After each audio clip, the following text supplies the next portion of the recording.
Hello, fans and friends. Welcome back to the channel. I'm Astro Kara. Thanks for tuning in to Whispers from Eternity, exploring the archetype of Neptune. The focus of this video is Neptune in the first house. And the first house also correlates to the archetype of Aries, where Neptune has recently moved. So this will also speak to the themes that we as a collective will be navigating for the next 14 years. And these are also themes that if you have Aries on your ascendant or rising sign, like I do, that we'll be also experiencing. Jeffrey Wolf Green, founder of my lineage of evolutionary astrology, described Neptune as the whisper from eternity. And this is why I've given this title to the series. If you haven't already watched the intro video, I do recommend starting there. You know, a lot of people come to astrology and evolutionary astrology in particular to kind of find out who they are. And many that I work with are kind of looking for a solid definition of themselves. But if you have Neptune in the first house, the universe has a very different plan for you. This is about how consciousness enters the body.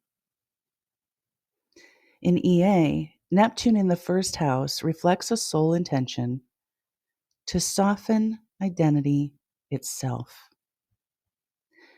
Not to escape being human, but to experience the self as fluid, responsive, and alive in the moment.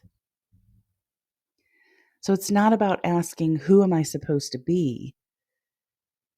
It's understanding that you can be here without needing a fixed definition of yourself. And our culture often demands that we brand ourselves and be certain of who we are. But with this placement, you're born to be an ocean. So today I'm going to talk about the evolutionary necessity of Neptune in the first house and why you feel invisible sometimes or everywhere all at once, and how to actually thrive when your identity refuses to stay solid. So Neptune in the first house is not about finding an identity. It's about loosening the grip of identity. Across lifetimes, your soul may have been tightly bound to specific roles, labels, or self-images, or the opposite, deeply disillusioned by them. And so in this life, the soul is experimenting with permeability. And there is an important distinction here. There's a difference between ego transcendence and ego avoidance. Because Neptune will evolve when the ego becomes transparent. Having Neptune here means that the soul has a deep unconscious desire to return to source. And because of this, any attempt to make a fixed or static ego identity will eventually be dissolved. This is why many of you with this placement will feel like chameleons. And when you walk into a room, you unconsciously absorb the emotions, the thoughts, and the vibes of everyone there. You don't just observe the world. You sort of leak into it, and it into you, much like a sponge. And in the intro video, I mentioned the God complex that Jeff taught about. And here, it manifests as a deep sense of specialness, or the opposite, a total sense of worthlessness. Both are illusions And Neptune in the first is trying to teach you that you are not the point. You are a vessel for the divine. And if you try to use this Neptunian appeal to serve your own ego, Neptune will respond with confusion and disillusionment until you surrender. This is important for us as well as we are transiting, as we have Neptune transiting Aries. Back to the Neptune first house souls. Your evolutionary path is inconsistency, which is challenging in this culture that rewards a fixed status. But you are meant to be a shapeshifter. Because when you try to be solid, you'll feel heavy, depressed, or lost. And when you do feel lost, remember that that isn't failure. It's Neptune clearing the way so that you don't get stuck in a personality that is too small for your soul. You are here to prove that identity is a fluid, moving target. So how do you live with this without drowning? And how do you thrive in a world of solid people when you are made of mist? Here are a few ways. Number 1, think of identity as a field. Instead of focusing on who am I, consider what is moving through me right now. Neptune in the first house works best when identity is experienced as a field of awareness, not a story you have to maintain. So notice your sensations. Pay attention to your own emotional weather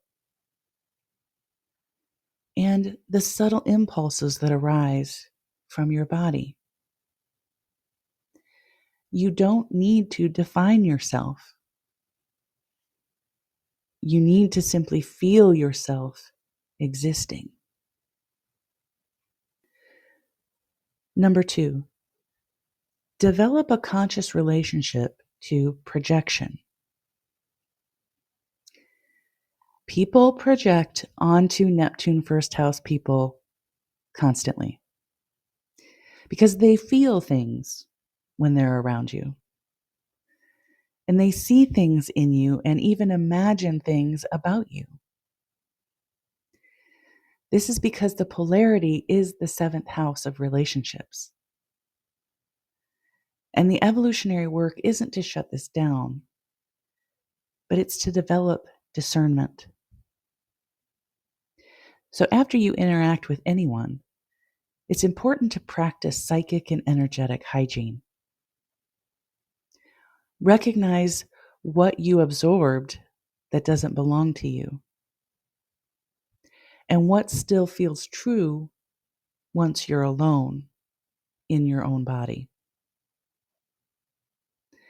And this projection can become information as long as you don't carry it home with you. Number 3, the body is not optional. It is essential. Neptune in the first house, and for us transiting Neptune through Aries, we must learn to be grounded somatically. But not through force. This is going to come through gentleness and self-compassion. Slow walking, restorative or yin yoga, breath work, or even just simply noticing our feet on the floor and maybe place a hand on our chest. The evolutionary lesson is simple, but often challenging to achieve. It is safe to be fully in our bodies.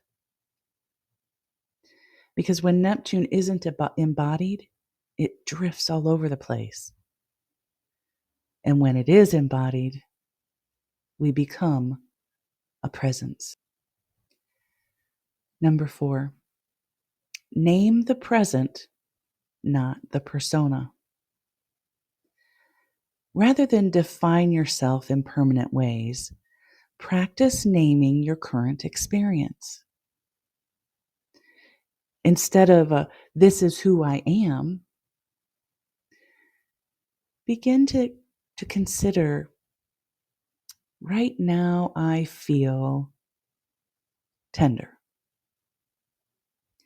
In this moment, I need quiet.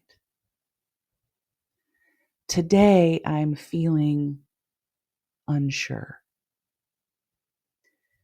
This allows the ego to simply exist. And remind yourself that you're not disappearing, because you will feel that way. You are letting yourself be seen as you are in the present moment. Number 5, release the need to manage perception. Neptune in the first house often wears subtle masks, those personas. And it's not meant to deceive anyone. It's to avoid being pinned down. And a very powerful practice is this: let yourself be misunderstood. Don't rush to clarify.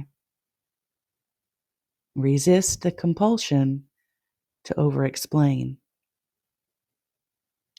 And be okay with saying, I don't know, without apologizing. Choose one safe relationship where you can practice this, because it teaches the nervous system something profound. Existence does not require explanation. Neptune in the first house doesn't evolve through being needed, admired, or idealized, although it may often desire this. It evolves through authentic presence. And healthy relationships will help anchor this first house and our current Aries, Neptune. Having Neptune in the first house is a high vibrational calling. It's the path of the mystic. And it is not easy to live without a floor under your feet. But it is the only way to fly. Stop judging yourself for feeling lost. This mist is where the magic happens. Your soul is seeking source. And you just happen to be carrying source right there, on your face, in your eyes, and in your very presence. So stay fluid, stay open, and remember, the only thing you need to be certain of is that you are a part of something infinite. And I'll leave you with these affirmations. I allow myself to exist without definition. My presence is enough. I am here, and that is sufficient. If you have Neptune in the first house, or if you're feeling this already as transiting Neptune is going through Aries, let me know in the comments. Like, subscribe, and share.